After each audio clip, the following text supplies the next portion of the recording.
Hey, it's Pete. Welcome back to Question Christ, and I hope you guys had a great July 4th weekend. I know I did. I spent it in a great city called Nashville, Tennessee. I highly suggest everyone go down there and check it out. We were right down on that main strip on Broadway, right down in the center of town, where all the honky-tonks are. And my family was going to have dinner in this area where they had shut off part of the road down near the river where they're going to have fireworks. So we're going to have dinner in one of the restaurants, local restaurants there, and it was a great atmosphere. It was kind of like a festival atmosphere, lots of booths, and just great food. And it was just a great time. It was a great, kind of all-American kind of situation. What I wanted to do is share with you something that I saw during this festival atmosphere. And there was a gentleman who was in this, in the midst of all these people. And he had a big sign, and the sign, he was one of those street preachers, that you see like when you go to a baseball game or a concert or any place where there's a lot of people. There was this guy out there with this big sign. Now, I want to say right off the bat, I don't really get this whole kind of evangelism on the street, kind of cold turkey kind of evangelism where, you just kind of go up and give somebody a tract and kind of put them on the defensive. I don't think it's very effective. I like the conversational, what do you believe? This is what I believe, and let's try to break down some misconceptions. I think that's much more effective. Obviously, what you see what I do here on the channel. But they're out there, they do what they do. And sometimes I agree they can be a little belligerent sometimes. So I wanted to check out this guy. So I kind of got closer. The sign caught my attention. The first thing was the sign that he had. And the sign was, one side of the sign said, "Jesus saves, cry to God."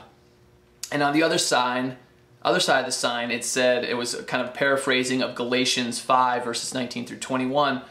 It says, "Warning, God haters, fornicators, thieves, liars, drunks, mockers, adulterers, sodomites, judgment." Now again, I don't think this is very effective. I think it kind of puts people on the defensive. People who are not open to your message initially are not going to be probably open to your message after that. But so I stood back. I took some of the literature he was handing out. There was nothing that was offensive in any way, besides, the message that pretty much everybody who's sinful, which is pretty much all of us, need Christ. That was the only offensive thing about it. I listened to his words. I stood there about 15 minutes. I was actually parking the car for my family. My family was like, "Where are you?" They were ready to order food, but I wanted to see what was going to happen here. So, and basically the majority of people were just ignoring him. They're walking by. All right, no big deal. There wasn't this big kind of protest or people angry or anything like that. Most people just ignored him, which was what most people do when they see these kind of people on the street. All of a sudden, I see this lady coming with a police officer over, and I started kind of trying to lean in to hear what was going on, and she was saying, I think this guy should get out of here. Could you talk to him? So he goes, cop goes over and starts talking to the guy on the street, asking him to stop doing what he was doing, and to pretty much shut down what he was doing. And the guy stood his ground and said, "It's July 4th, it's freedom of speech. I'm not doing this. The fireworks haven't started. I'm not blocking anyone's view. I'm not obstructing anyone's view." And the sign wasn't that huge, but it was kind of big. And so the cop kind of walked away, and I stood there for another 15-20 minutes just to see what would happen. And I didn't see anything. I was getting hungry, so I took off because I'm sure my family was like, "Where is he?" So, I don't think he was arrested in any way. But what's chilling to me about the situation was that if you don't know Nashville, Tennessee has more churches, Christian churches, well, all churches, but mostly Christian churches, more churches per square inch than probably any place else in America. I mean, there's seriously a church on every single corner of this city. So the fact that on July 4th in Nashville, Tennessee, the belt buckle of the Bible Belt pretty much, that a cop would go up to this gentleman and ask him to stop talking about Jesus Christ was chilling to me. If you guys haven't heard, I'm sure you probably have, up in Dearborn, Michigan, there was an Arab festival in Michigan, a Muslim Arab festival, and there were missionaries who were at the festival who were arrested, and their camera was confiscated because they were speaking about Jesus Christ, because they were trying to preach the word of Jesus Christ. Take it to a whole secular level. I lived in Boston, Massachusetts, and there was a huge AIDS walk, you know, trying to help people with the disease, like a 5K walk run kind of thing. And it was down on the river, Charles River, down the Esplanade there near the Half Shell for those who are in Boston. And I was leaving, you know, it was a Sunday, we're leaving church, and I was with my 2 young kids and my wife, and I saw it, I was like, you know what, we should go and check it out, and, you know, support this thing, you know, and it was sponsored by Macy's, you know, so it seemed very, you know, all right, let's go check it out. So we get there, and there are all these signs all over the festival promoting the gay lifestyle, all right? Now, you know, promoting a lifestyle is one thing, but it was pretty explicit, especially on every single garbage can.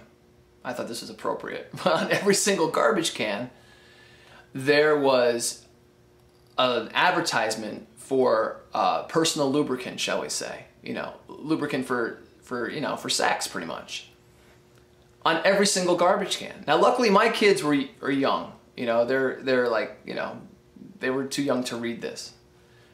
But I was just thinking as I was standing there on July 4th, you know, this is promoted by Macy's. This is promoted by a major corporation here in the country, in a very, you know, family-friendly park. No one's coming to shut them down. You know, and then up in Dearborn, Michigan, any place where Jesus is preached in the public square. Now, I'm not saying we're persecuted. Man, every church, you know, I thanked God on July 4th that I live in a country where I can freely do this, talk on YouTube, or talk to my friends, or have discussions like this, and that there's not some kind of government intervention and I could not worship where I wanted to worship. I'm not saying we don't have those freedoms, but I think it's pretty disturbing that in the public square,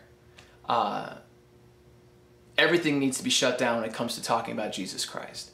You know, even you think about driving down the street, trying to shield my kids from the blatant, overt sexual images that are being put up on big billboards all over the country.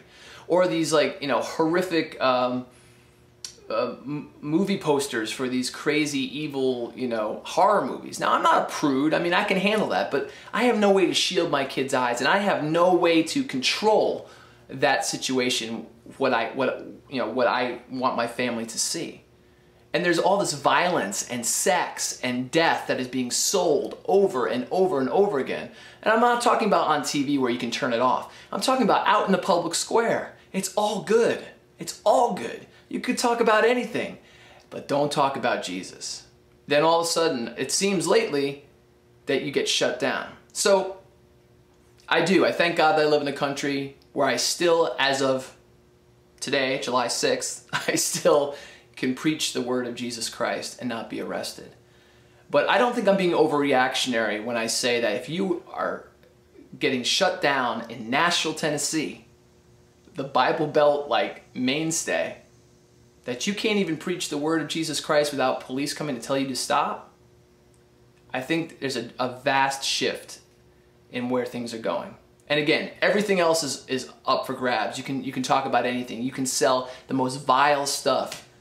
But if you start talking about Jesus, you're done. So I'd love to hear what you think about it. All questions and comments are most welcome. And I hope to talk to you soon.